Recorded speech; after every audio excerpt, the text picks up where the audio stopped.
MP, তিনি তো আর সাধারণ মানুষ নন। তিনি যে হুম। কোনো জায়গায় যাচ্ছেন, কোনো বডিগার্ড ছাড়া। সব দেশেরই এমপিদের শত্রু মিত্র সবই থাকে। তা হুম। সে প্রোটোকল অনুযায়ী তার তো সিকিউরিটি পাওয়ার কথা। উনি হুম। সরকারকে ইনফর্ম করতেন, তাহলে উনি সিকিউরিটি পেতে পারতেন। প্রোটোকল তো দূতাবাসই তাকে সিকিউরিটি দেবে, দূতাবাসই তাকে গাড়ি দেবে। তিনি Right. কেন জানালেন না কলকাতাস্থ ভারতীয় দূতাবাসকে? এটা কিন্তু একটা অদ্ভুত রহস্য আছে। এবং একজন এইরকম একজন মানে অপরাধী, এরকম দুষ্কৃতিকারী পরপর 3বার এমপি হয়েছে।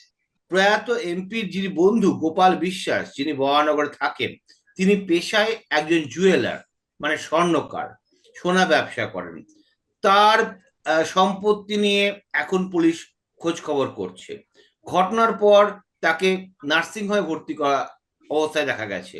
তিনি কেন হঠাৎ ঘটনার পরপরই নার্সিংহোমে ভর্তি হলেন, সেটা পুলিশ খতিয়ে দেখছে।